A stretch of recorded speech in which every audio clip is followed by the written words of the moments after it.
콜드콜 먹튀 그만해. 존식입니다. 시간적 자유, 경제적 자유. 대중들이 굉장히 좋아하는 키워드인데요. 시간적 자유와 경제적 자유를 넘어서는 진짜 자유를 얻는 확실한 방법 한 가지. 그리고 어떻게 내 삶의 구조를 바꿔서 우리가 그 진짜 본질적인 자유를 얻어갈 수 있는지 여기에 대한 이야기를 한번 해보도록 할게요.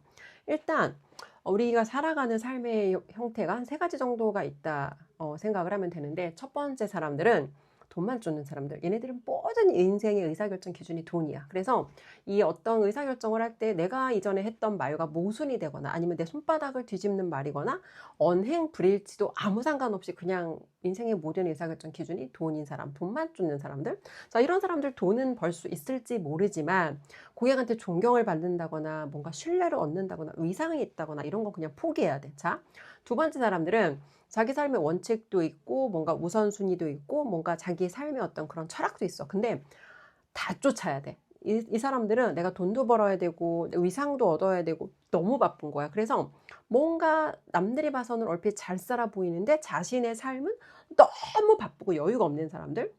예전에 학원장 시절에 주은숙도 그렇게 살았어요. 자, 세 번째. 자, 이 사람들은 앞에 말한 사람들과 그냥 격이 다른 another level인데, 자, 이 사람들은 첫 번째, 진짜 자유가 있는 삶을 살아가는 사람들이고, 당연히 위상도 있고, 존경도 있고, 돈도 되어지는 삶. 자, 한번 생각해 보자고요. 우리가 만약에 이 세 가지 중에 한 가지 삶을 살아야 돼. 그럼 어떤 삶을 선택할까? 당연히 돈도 되어지고, 고객한테 존경, 신뢰, 주변 사람들한테 존경과 신뢰도 되어지고, 그리고 내가 자유함이 있는 이러한 삶을 살아야 되지 않겠냐는 거예요. 자, 일단 자유라는 개념에 대해서 한번 생각을 해볼게요. 사람들이 돈을 많이 벌고 이 경제적 자유를 얻으려고 하는 궁극적인 그 어떤 의도와 속성을 보면은 돈을 많이 벌면 이 풍요 안에 자유가 있다라고 생각해요. 근데 이게 얼핏 되게 위험한 생각인 게 경제적 풍요 안에 자유가 없을 수도 있다. 자, 봐봐요. 어떤 사람들은 의사결정의 모든 기준이 돈이라고 했어. 그죠? 근데 이 돈을 선택하는 순간 내 자유가 날아가. 그러면 이 사람들은 선택을 해야 되는 거야. 내가 자유를 선택할 것인지 돈을 선택할 것인지. 왜? 돈을 선택하는 순간 돈을 지불하는 사람이 내 자유를 앗아갈 수 있다고. 그러면 내가 생각하는 그 자유라는 가치와 돈이라는 풍요라는 가치를 저울에 올려놓고 생각했을 때 나한테 돈이 더 중요해. 그러면 돈이 더 중요한 이 사람들은 이 자유를 기꺼이 자기 스스로 반납하는 선택을 한다. 그래서 겉으로 봐서는 돈은 많이 버는 것처럼 보이지만 살아가는 삶의 속성을 보면 자기 영혼을 파괴하는 자기 파괴적인 돈을 버는 사람들. 그래서 풍요 안에 자유가 저절로 따라오는 것이 아니라 자유는 내가 의도적으로 지키고 선택하는 거다. 그래서 이 자유라는 것의 진짜 속성을 알아야 우리가 이 돈을 벌어도 이 풍요 안에 내가 그렇게 원하는 자유가 있을 수도 있고 없을 수도 있다. 자유라는 건 내가 의도적으로 선택하고 지키는 거다라는 걸 알아야 된다는 거예요. 자, 영상 보시는 분들이 생각하는 진짜 자유라는 건 뭐예요? 내 마음대로 시간을 쓰고 내 마음대로 돈을 쓰고 내가 돈이 많으니까 아무 여자나 만나서 막 자고 이런 걸 자유함이 있는 삶이라고 생각하세요? 자유가 주어졌을 때 어떤 사람들은 그 자유를 정말 자기 멋대로 써버려. 그래서 자유를 자기 멋대로 써버린 거에 대한 대가 지불을 생각보다 세게 해야 될 수 있다. 자, 일단 자유라는 건 반드시 우리가 기억해야 되는 건 내가 선택한 그 자유에는 책임이 따른다. 그리고 자유가 주어졌을 때 그 자유를 내 마음대로 써버리면 거기에 대한 반드시 대가 지불이 따르게 된다. 그리고 잘못된 자유함의 선택 하나가 내 인생을 파국으로 몰아넣을 수 있다. 이걸 우리가 일단 인지를 해야 돼요. 왜냐하면 풍요는 생각보다 관리가 하기가 어렵거든. 그러니까 진짜 우리한테 그 자유가 주어졌을 때 대부분의 사람들은 그 자유를 어떻게 다뤄야 되는지 몰라. 예를 들어서 어떤 졸부가 갑자기 부자가 됐다고 생각해 볼게요. 뭐 땅이 올랐든 뭐가 됐든 간에 갑자기 없던 돈이 생겼어. 그러면 그 사람은 이전에 없던 그 돈에 갑자기 나한테 주어진 상황을 건강하게 핸들할 능력이 안 된다고. 그래서 왜 주변의 사례를 보면 뭐 갑자기 뭐 토지에 대한 보상 아니면 갑자기 뭐가 됐든 간에 그 사람 인생에 한 번도 못 만져본 큰 돈을 만지고 그 후에 잘못된 의사결정, 잘못된 배분으로 자본 배분으로 더 나쁜 삶을 살게 된 사람들의 사례를 종종 우리가 볼 수 있는 것처럼 자본 배분 능력이 없는 사람한테 갑자기 큰 자본이 들어왔을 때 이거 오히려 더 재앙이다. 그리고 시간적 자유도 마찬가지예요. 많은 사람들이 내가 은퇴하고 나서 그때부터 내 삶을 잘 살 수 있을 거라고 생각하는데 한 번도 내가 그 시간의 자유를 누려본 적이 없어. 내가 인생에 오직 해본 거라고는 돈 버는 거밖에 해본 적이 없어. 이런 사람들은 시간의 자유가 주어지면 어쩔 줄을 몰라 해. 왜? 난 너무 불안하고 너무 두렵거든. 내 인생에 내가 해본 거라고는 나는 돈 버는 일밖에 해본 적이 없는데 나는 이 자유가 주어졌을 때 이 시간들을 내가 어떻게 쓰는지 경험을 해본 적이 없단 말이에요. 그러면 갑자기 나한테 어느 순간 이 어마어마한 자유가 주어졌을 때 거기에서 오히려 이 풍요가 이 사람한테 재앙이 될 수 있다는 거. 이거 한 가지를 기억하시고, 그러니까 진짜 자유라는 거의 속성을 보면 예를 들어 이런 거예요. 예전에 로버트 기요사키 한국에 왔을 때 석세스 리소스라고 싱가포르의 그 글로벌 교육 기업이에요. 거기에 리차드 탄 회장님이 딱 5명만 한국에서 제자 과정을 모집해서 이제 굉장히 고가의 그런 클래스였고, 석세스 리소스가 어떻게 스케일 하는지, 어떻게 그러니까 이 교육 회사로서 그런 규모들을 키워나가고 어떻게 비즈니스 하는지 그런 어떤 비즈니스 모델을 복제해주는 그런 프로그램이 있었단 말이에요. 그래서 그거를 이제 들었는데 거기에서 어떤 얘기를 해주셨냐면 리차턴 회장님은 사실 이미 뭐 어마어마한 자산가예요. 근데 그럼에도 불구하고 거의 70이 가까운 나이에 1년에 지구를 한 바퀴 이상 도신다고 하더라고요. 근데 그렇게까지 그분이 하시는 이유는 그분은 I retired from work, but I don't retire from service 라고 이야기하셨거든요. 내가 일로부터는 은퇴했지만 서비스하는 거, 내가 고객을 섬기는 것부터는 은퇴하지 않았다. 이게 무슨 얘기냐면 더 이상 돈을 위해 일할 필요가 없어. 하지만 그럼에도 불구하고 내가 이것을 기꺼이 내가 하려는 의지가 있는 willing to, 내가 기꺼이 이걸 하려는 의지가 있는 어떤 그 외부에서 오는 돈에 대한 압박이나 내부에서 올라오는 두려움 때문에가 아니라 내가 정말 이 일이 의미 있고 가치 있다라고 내가 여겨지기 때문에 기꺼이 여기다 내가 내 시간과 에너지와 내 열정을 쓰려는 그 마음가짐이 고객을 섬기는 데서 왔다라는 말씀을 하신 거예요. 그래서 우리가 생각하는 진짜 자유라는 건 내가 더 이상 일할 필요가 없지만 그럼에도 불구하고 내 안에서 기꺼이 일하고자 하는 그 어떤 열정과 에너지, 그 내 안에 내면의 소리에 따라서 내가 마치 돈을 벌기 위해 일하는 사람 이상으로 열정적으로 일하는 거. 그게 사실 우리가 누려야 되는 진짜 자유라는 거. 왜? 인간은 돈 문제가 해결되고 나도 여전히 뭔가를 하면서 살아야 된단 말이에요. 어떤 사람들은 내가 골프를 좋아하니까 은퇴하고 나서 나는 골프만 쳐야지. 내가 여행 좋아하니까 나는 은퇴하고 나서 무조건 여행만 다녀야지. 내가 사진 찍는 거 좋아하니까 나는 무조건 사진만 찍어야지 하는데 그걸 어느 정도 하다 보면 우리 한계 효용이라는 게 온다고. 왜? 인간이라는 존재 자체가 쓸모있는 일을 할 때, 아, 내가 참 세상에 쓸모있는 존재구나를 확인할 때, 그걸 확인할 때 우리가 기쁘다고. 근데 그걸 가장 강력하게 확인할 수 있는 분야가 뭔가 생각을 해보자는 거예요. 가장 강력하게 내 가치와 쓸모와 나라는 세상에, 사람이 세상에 존재하는 그 의미를 확인할 수 있는 도구가 바로 일이라고요. 그래서 일을 내려놓았을 때 상태를 우리는 되게 행복하고 그 상태를 우리가 평생토록 기다리는 어떤 삶의 형태라고 생각하는데 막상 그 안에 들어가면 봐봐요. 사람들이 삶에서 추구하는 여러 가지 중요한 가치 중에 하나가 행복이에요. 맞아요? 근데 행복이라는 거에 반대 상태가 있어요. 뭔지 알아요? 팀 페리스가 얘기한 건데 행복의 반대는 지루함이다. 어떤 게 지루함이야? 오늘 일어났던 일이 내일 똑같이 일어나고 내일 일어났던 일이 모레 똑같이 일어나고 아무런 변동성이 없이 내 삶이 똑같이 다람쥐 짝밖에 도는 게 이게 지루함인데 행복의 반대는 불행이 아니라 예측 가능한 미래가 계속해서 반복되는 거. 이게 사실은 행복의 반대 상태다. 그래서 어떻게 생각하면 우리가 그토록 원하던 은퇴 후에 진짜 자유가 있는 삶인데 그 자유가 있는 삶에 들어갔더니 내가 생각하지도 못한 생지옥이 기다리고 있는 거야. 이 얘기를 어떤 사람들은 동의하지 않을 수 있어. 근데 단 한 번이라도 내 인생에 어마어마한 시간적 자유가 있어 봤던 사람들은 이게 무슨 얘기인지 와닿을 거예요. 풍요는 별빛보다 관리하기 어렵다. 그래서 우리가 아무리 내가 이게 막 어마어마한 자원이 주어지면 어마어마한 풍요가 주어지면 내가 이거 잘 쓸 거다라고 생각하는데 생각보다 우리는 이 자유함 앞에서 어쩔 줄을 몰라 한다. 그게 이게 우리의 현실이다. 그리고 우리는 어쨌든 뭐가 됐든 간에 살아있는 동안 뭔가를 해야 되는데 내 쓸모와 가치를 확인하면서 내가 왜 살아있는지를 확인하는 일을 할 때 우리는 가장 극강의 진짜 깊은 행복을 느낀다. 자, 행복의 두 종류가 있는데 쾌락의 행복이 있고 미덕의 행복이 있어요. 쾌락의 행복은 여행 가고 맛집 가고 뭔가 내가 이렇게 막 누리고 아니면 뭔가 남자 여자 만나서 막 섹스하고 이런 쾌락의 행복을 했을 때, 쾌락의 행복을 얻었을 때 쾌락의 행복에는 미덕의 행복이 없어. 근데 미덕의 행복 안에는 쾌락의 행복에서 느끼는 그 짜릿한 행복이 있다라는 거예요. 이거는 세네카가 얘기한 건데, 그래서 우리가 진짜 추구해야 되는 거는 미덕의 행복을 추구했을 때 쾌락의 행복에서 얻어지는 그 기쁨마저도 얻을 수 있다. 이걸 좀 무슨 의미인지 생각을 해봤으면 좋겠어요. 자, 그래서 진짜 자유라는 건 더 이상 그걸 할 필요가 없음에도 불구하고 마치 내가 누구보다 그게 필요한 사람인 것처럼 열정적으로 달려드는 사람. 그런 사람 어디 있어요? 도널드 트럼프 대통령? 설마 그분이 그 80의 나이에 내가 돈이 더 필요해서 정치를 할 거라고 생각해요? 뒤에 그랜카돈, 여기 그랜카돈.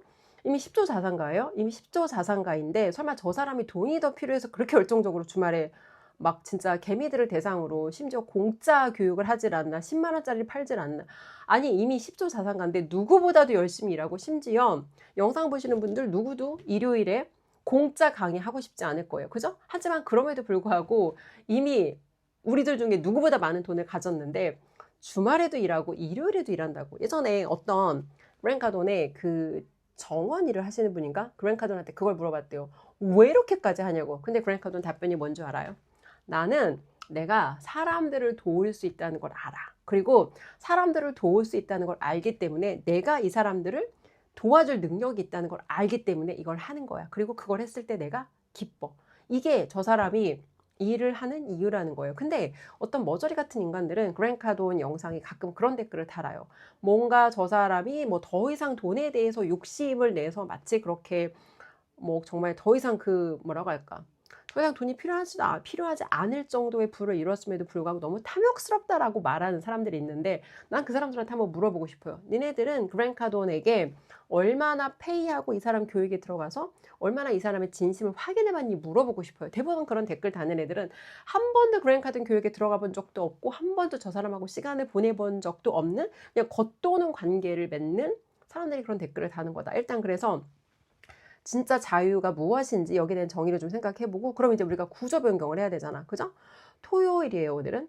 오늘은 5월 16일 토요일인데, 토요일이 되면 경부고속도로 하행선이 아침 8시부터 꽉 막혀. 왜 그렇게 차가 많은가 보면 주말, 평일에, 내가 평일에는 갇혀 있었잖아. 내가 원하지 않는 뭐 일과 내가 하고 싶지 않은 어떤 일이라든지 아니면 내 맘대로 쓸 수 없는 그 시간에 통제권이 없는 상태에 갇혀 있다가 주말에 나오니까 막 너무 기쁜 거야. 그래서 이 주말의 자유를 최대한 내가 이 자유를 모두 다 싹 다 빨아먹어서 쓰리라. 뭐 그런 생각이었지. 근데 그런 게 나쁘거나 잘못된 건 아니에요. 근데 한번 생각을 해보자고. 내가 주말 겨우 이틀을 내 마음대로 자유를 썼어. 그죠? 그리고 여기에서 돈과 시간을 썼단 말이야. 그럼 주말 이틀에 자유롭게 살았던 대가를 나는 다시 평일에 돌아가서 내 생명과 맞바꿔서 지불을 해야 된단 말이에요. 그러면 내가 진짜 원하는 게 주말 이틀만 자유함이 있게 사는 삶인지, 아니면 정말 내가 내 삶의 구조를 바꿔볼 수는 없는지, 여기에 대해서 내가 지금 특히나 40대 이상 정도 되는 사람들이라면 진지하게 생각을 해봐야 돼. 왜? 어느 시점인가 우리가 되게 젊다, 아직 나는 젊어라고 생각하는데 생각보다 10년의 시간은 빨리 흘러가고, 생각보다 내가 그곳에서 그 시스템 밖으로 나갈 수밖에 없는 순간은 생각보다 빨리 다가온다고. 근데 내가 원하지 않는, 생각하지도 못했던 순간 시스템 밖으로 나갈 수밖에 없는 어떤 그 상황을 맞이하게 됐을 때 내가 여기에 대해서 대비가 되어 있지 않으면 그냥 그대로 그 사람의 삶이 어떤 구조 전체적으로 파괴될 수 있다는 거야. 그러면 내가 여기서 주말 이틀을 놀면서 마치 마약 주사 맞듯이 그런 시간을 보낼 것인지, 아니면 본질적으로 내 삶의 구조를 바꿀 수 있는 주말 이틀의 시간을 내가 양질의 시간으로 잘 활용해서 이 삶의 구조를 바꿔볼 수 있는지 생각을 해야 된다는 거예요. 내가 만약에 20대야, 뭐 30대 초반이야, 그러면 좀 그때 잠깐 그렇게 살아도 돼. 근데 40이 넘어서 내가 지금 반백살이 가깝거나 넘었는데 여전히 그런 삶을 살아간다는 건 한번 자기 자신하고 솔직하게 소통을 해보라는 거예요. 내가 100살까지 산다고 전제했고, 내가 회사라는 뭐 곳에서 아니면 내가 하는 업에서 얼마나 더 일을 할 수 있을지, 그리고 나는 내 미래에 대한 충분한 대비가 되어 있고 내 인생에 일어날 수 있는 다양한 하강 부분에 대한 정말 난 제대로 리스크를 대응할 수 있는지 생각을 해 보자는 거야. 근데 사람들은 막연하게 '나한테는 그런 일은 안 생기고 내 인생은 그냥 막연하게 시간이 지나면 좋아지겠지.'라고 생각하는데 시간이 지나서 막연하게 좋아지는 일은 없다는 거예요. 분명히 내가 원하는 게 무엇인지 명확히 하고 원하는 게 지금의 삶이 아니라면 일단 내 시간의 질을 바꿔야지. 근데 시간의 질을 바꾸려면 뭘 바꿔야 돼? 돈을 안 쓰면 시간의 질을 못 바꿔요. 뭐 예를 들어 '나 혼자 뭔가 해 보겠다.'라는 생각하는 사람들이 있는데 제일 멍청하고 무식한 사람들이 혼자 하려는 사람들이야. 인간은 우리 생각보다 그렇게 의지가 강하지 않다고. 그리고 생각보다 우리는 혼자 하면서 그 안에서 어마어마하게 내가 겪어야 되는 다양한 시행착오들이 있는데 뭔가를 내가 경험하지 않거나 뭔가 내가 모르는 거 아니면 내가 못 보는 사각지대를 나 대신 봐줄 수 있는 사람을 돈 주고 고용하는 걸 우리나라 사람들은 너무 인색해. 예를 들어서 레버리지라는 책에서 로무어가 그 얘기를 한단 말이에요. 부자들은 다 코치나 컨설턴트를 고용을 해. 왜?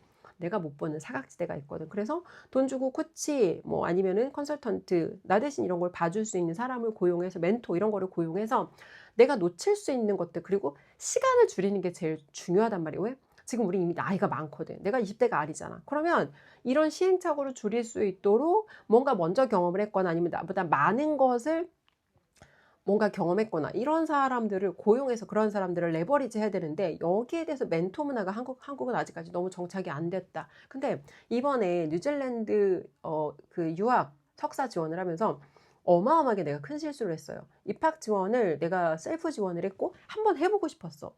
유학원에 문의를 해서 유학원의 도움을 받아도 심지어 돈도 안 들어. 비용도 없는데 그럼에도 불구하고 내가 해보고 싶었던 건 약간 나의 고집이었던 거야.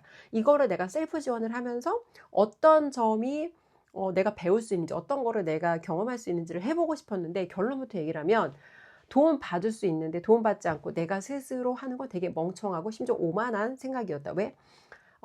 작은 실수 하나가 있었어요. 작은 실수 하나가 있었고 이거는 유학을 내가 지원해 볼 경험이 없는 사람이기 때문에 놓칠 수밖에 없는 거야. 근데 이 하나로 잘못된 의사결정 하나로 심지어 1년 반의 추가적인 시간과 3억 정도의 비용을 날릴 뻔했어. 그냥 그 결정으로 가려고 했는데 마지막에 살짝 틀어서 컨설턴트랑 소통을 했고 컨설턴트의 조언을 받아서 방향을 틀었던 게 어마어마한 시간과 어마어마한 이 비용의 손실을 막았다는 거야. 근데 이렇게 내가 뭔가 나 대신 이런 구멍을 막아줄 수 있는 사람을 비용을 주고 고용하지 않으면 결국 이게 다 시간과 비용의 손실로 연결될 수밖에 없다는 거. 그래서 혼자 뭔가 하려고 하지 말고 내가 뭔가 구조를 바꿔보고 싶어. 그러면 그런 것들을 함께 할 수 있는 커뮤니티를 찾아야 돼. 들어가서 그 안에서 계속 이런 것들을 내가 배우고 경험하고 실험하고 그러면서 조금 그 구조를 바꿔봐야 된다는 거야. 자, 다시 돌아와서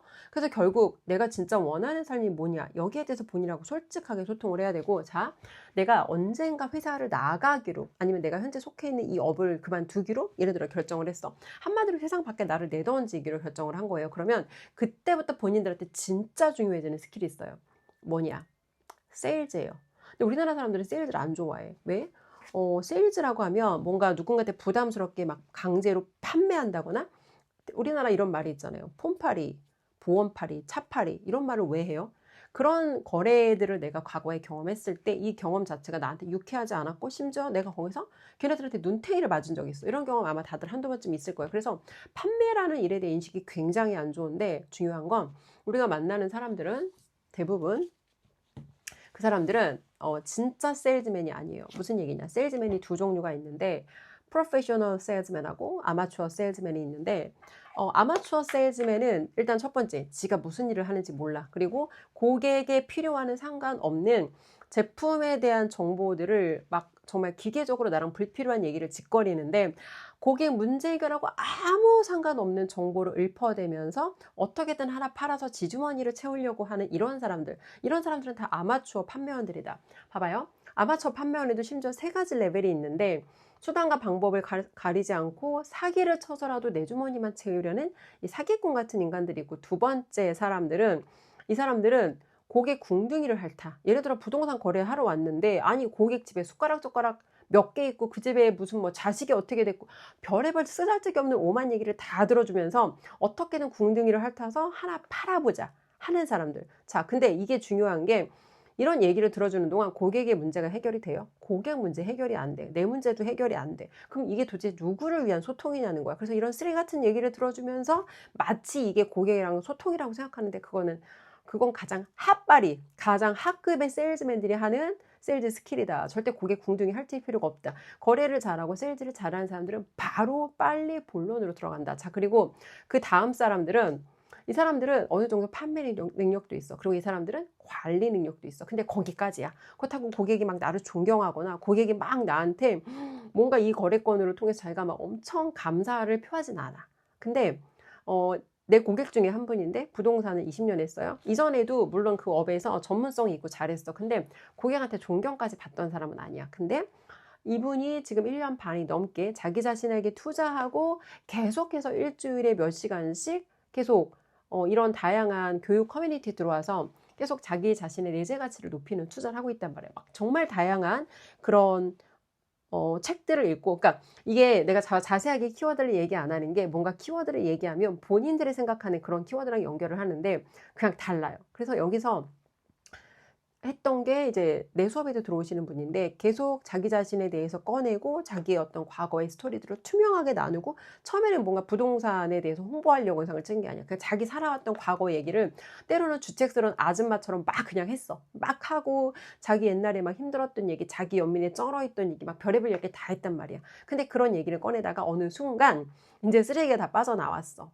고객하고 뭔가 나랑 소통하는데 도움 안 되는 그런 얘기 다 빠져나왔어. 그랬더니 이제부터는 내가 어느 정도 관점도 찼어. 그리고 뭔가 내가 약간의 통찰도 생겼어. 이제부터는 내 업에 대한 이야기를 하기 시작하는데 이 사람이 과거에 깔아놓은 어떤 그 히스토리가 있단 말이야. 아, 정말 되게 투명한 사람이구나. 근데 봐봐요. 고객들이 유튜브에서 반짝거리는 애들은 되게 많아. 근데 반짝거린다고 그 반짝거림으로 고객이 나를 신뢰하지 않거든. 어디서 고객이 빠른 신뢰가 얻어지냐 보면은 결국 이 사람의 투명성이에요. 이 사람이 정말 되게 솔직한 사람이구나. 저렇게까지 자신의 과거의 삶에 대해서 투명하게 심지어 유튜브에 까고 오픈할 수 있는 사람인데 이 사람은 진짜 솔직한 사람이다. 그래서 이 사람에 대해서 처음에는 고객들이 의아함을 가지고 보다가 그것들이 어느 순간 신뢰로 연결되고 나중에는 리스펙, 존경까지 간다는 거예요. 심지어 부동산 브로커인데 고객이 전화하면서 연예인하고 통화하는 것 같아요. 그리고 이분하고 거래하고 나서 너무 감사하다고. 과연 부동산 중개하시는 분들 중에서 브로커들 중에서 이렇게까지 고객한테 존경받으면서 이렇게까지 고객한테 심지어 고객들한테 시간도 내가 정해줘. 내가 이 시간이 상담 가능하니까 이때 오시라고. 이렇게까지 토요일에 출근 안 하면서 토요일에 자기는 집에서 교육 들으면서 심지어 고객이 왔어. 막 일찍 오겠대. 근데 내가 교육 들어야 돼서 못 나가. 그랬더니 그러면 제가 기다리다가 대표님 시간에 맞추겠다고. 이렇게까지 고객들한테 내가 위상 있게 어떤 그런 고객을 도와줄 수 있는, 그러니까 이 사람이 단순히 부동산 중개업자면 그렇게까지 고객이 하지 않죠. 근데 나한테 보여줬던 어떤 이 사람의 전문성과 이 사람의 어떤 투명함과 이 사람에 대한 신뢰가 있기 때문에 반드시 이 사람을 통해서 내가 이 거래건을 해야 된다라는 생각이 있기 때문에 고객들이 그렇게 그 사람의 어떤 그런 조건값에 따라서 그렇게 지금은 거래가 되는, 심지어 내가 뭔가 나가서 영업을 하지 않아도 고객들이 유튜브 인바운드만으로 연결이 될 수밖에 없는 그런 구조를 만들었다는 거. 근데 그 사람이 처음부터 그분이 막 나는 막 부동산 유튜버로 막 잘해봐야지 이렇게 안 했다는 거예요. 그냥 하나하나 자기 스토리를 투명하게 꺼내다 보니까 그런 어떤 구조가 만들어졌다는 거예요. 자, 그래서 일단 우리가 만나는 대부분의 세일즈맨들은 아마추어다. 그랜트 카돈 책이에요. Sell or be Sold라는 책인데 이거는 우리나라에 없는 책이에요. 안타깝지만 우리나라에 판매되지 않는 책이고, 자 여기 보면은 Professional or Amateur. 내가 판매원들을 만났어. 근데 대부분 우리가 만나는 시중에서 만나는 대부분의 판매원은 다 아마추어야. 자기가 무슨 일 하는지도 모르고 자기가 무슨 말을 하는지도 모르고 고객의 문제가 무엇인지도 모르고 알고 싶지도 않고 그냥 팔아서 내 주머니 채우려는 대부분의 애들이 이렇기 때문에 우리가 판매라는 업에 대해서 굉장히 부정적인 시선으로 바라보는데, 진짜 탑 세일즈맨들은 고객의 진짜 문제에 집중해. 그리고 어떻게 하면 내가 고객의 문제를 해결할 수 있을지, 고객의 문제와 고객의 문제 해결에 집중하다 보니까 겉도는 대화를 나누지 않아. 예를 들어 고객이 왔는데 아니 부동산 거래하러 왔는데 그 여자 피부가 붓다는 얘기를 왜 5분 10분 하고 있냐고. 도대체 이게 이 부동산 거래권이랑 무슨 상관이냐고. 그래서 탑 세일즈맨들은 바로 빠르게 이 사람의 문제로 들어간다. 근데 그걸 하려면 뭘 할 수 있어야 돼? 질문할 수 있어야 돼. 근데 한번 생각을 해보라고. 어디 가서 뭔가 내가 그런 거래를 할 때 이 판매원들이 세일즈맨들이 나한테 질문하는 사람들이 어디에 있냐. 예를 들어 이런 거예요. 내가 뭔가 보험을 가입하려고 했을 때 질문을 하는 사람들보다는 자기 얘기를 짓거리고 자기 상품에 대한 이야기를 빡 늘어놓는 사람들이 훨씬 많다고. 근데 그 정보가 고객이랑 무슨 상관이 있냐고. 예전에 차를 수리하러 갔는데 차가 별거 아니야. 부품 옆에가 좀 살짝 긁혀가지고 부품 교체를 하는데 생각보다 견적이 많이 나왔어요. 100만 원 정도가 나왔어. 그랬더니 그 수리하시는 분이 엔지니어가 나한테 이 부품의 나사와 볼트 이름 하나하나를 나한테 막 다 설명하는 거야. 난 진짜 의아했어. 이 사람 왜 나한테 이런 것까지 설명하나? 그게 나랑 무슨 상관인가? 내가 궁금한 건 이 차를 며칠이나 못 쓰는지, 내가 며칠이나 불편해야 되는지 궁금했는데, 내 궁금한 거랑 아무 상관없는 볼트와 나사의 이름 얘기를 나한테 했는데 이 사람 왜 그랬을까? 이 사람은 자기가 생각했을 때 그 수리 비용이 많다고 생각한 거예요. 그래서 나한테 나를 이해시키려는 의도보다는 자기 안에 거절이 있다 보니까 이 사람이 이게 비싸다고 생각하지 않을까에 대해서 이해를 시켜야 된다고 생각하고 그 설명을 한 거예요. 근데 난 그게 중요하지 않거든. 그래서 내가 나중에 말을 끊었어요. 그래서 제가 차를 며칠이나 못 쓰나요? 언제 찾으러 오면 돼요라고 설명을 했는데, 많은 사람들이, 그러니까 직접적으로 판매업에 종사하거나 그렇지 않거나 많은 사람들이 고객하고 소통하는데 핵심적인 본질을 못 들어가고 이렇게 겉도는 대화를 하는 경우가 많다. 자, 진짜 세일즈맨, 프로페셔널 세일즈맨들은 그럼 어디 있냐? 우리가 진짜 배워야 되는 게 이 프로페셔널 세일즈맨들의 세일즈 스킬인데, 세일즈라는 건 내가 고객을 설득하고 이끄는 거예요. 예를 들어서 내 유튜브를 보는 사람들, 어떤 분들은 내 유튜브를 하나만 보는 게 아니라 처음부터 끝까지 다 봐. 예전에는 내가 라이브를 하면 밤을 새도록 같이 라이브를 들어와서 같이 새벽 5시까지 밤샘을 하는 사람들이 수백 명이었어요. 근데 그 사람들한테 내가 무슨 얘기를 했을까? 정치 유튜버인 것 같았지만 나는 정치 얘기를 하지 않았어요. 어떻게 하면 이 사람들을 더 나은 방향으로 이끌 수 있는지, 정치라는 키워드, 윤석열 대통령의 어떤 복귀를 희망하는 그런 우리가 주제로 만났지만 이 사람들에게 더 나은 삶의 방향으로 살아갈 수 있도록 이끄는, 나는 그런 교육 유튜버였단 말이에요. 그래서 정치 유튜버라고 나를 생각하시는 분들이 있을 텐데, 이 정치라는 거는 도구였던 거고, 사실 주은숙이 하고 싶었던 건 사람들을 더 나은 삶의 방향으로 이끄는 것. 이게 내가 계속해서 해왔던 일이고 하고자 했던 일이고 지금도 하고 있는 일이라는 거예요. 자, 돌아와서 진짜 프로페셔널 세일즈맨은 예를 들어 정치, 도널드 트럼프 대통령 make America Great Again이라는 이 슬로건으로 일론 머스크의 마음을 샀어요. 일론 머스크랑 도널드 트럼프는 원래 같은 페이지에 함께 할 수 없는 사람들이야. 왜? 일론 머스크는 진보주의자거든. 근데 그럼에도 불구하고 도널드 트럼프 대통령을 극단적으로 서포트해서 대통령이 되는데 어마어마한 기여를 했죠. 그래서 거기에 대한 어떤 신뢰와 이후에도 두 분들의 관계가 계속 지속적으로 어떤 그런 협력적인 관계로 함께 가고 있는데, 내가 옳다고 생각하는 그 믿음의 방향으로 내 고객을 이끌거나 내 국민들을 이끌거나 아니면 내 가족을 이끌거나 내 아이를 이끌거나 내 남편을 이끌거나 누군가를 이끌어야 되고 누군가를 설득해야 되고 누군가에게 영향을 주어야 하는 사람들, 이런 사람들은 다 사실은 세일즈맨이라는 거예요. 그래서 우리 모두는 각자 삶에 대한 의도가 있어요. 근데 내가 생각하는 삶의 의도와 내가 생각하는 삶의 방향이 더 좋은 것이라면 내 주변의 사람들, 내 가족들 먼저, 그리고 내 함께하는 어떤 내 직원들, 그리고 내가 이끌어야 되는 그 밖에 내 고객들을 더 나은 비전, 더 나은 생각, 더 나은 가치로 이끄는 거. 이게 사실은 프로페셔널 세일즈맨들이 해야 되는 일이고, 우리가 만약에 직장을 나간다고 했을 때 판매하는 능력의 세일즈 능력도 당연히 필요하지만 우리가 진짜 해야 되는 건 세상에 내 아이디어를 설득하는 일이란 말이에요. 우리가 정말 해야 되는 건 프로페셔널 세일즈맨이 돼야 되는 건데, 그랜 카돈이 이 Sell or Be Sold라는 책에서 반복적으로 이야기를 했어요. 그랜 카돈이 인생에서 원하는 모든 걸 다 얻을 수 있었던 건 세일즈 능력에 대해서 이거를 내가 정말 거의 마스터했기 때문인데, 중요한 건 세일즈 능력이라는 건 수년 동안의 의도적인 학습을 통해서 얻어졌다. 근데 한번 생각해봤으면 좋겠어요.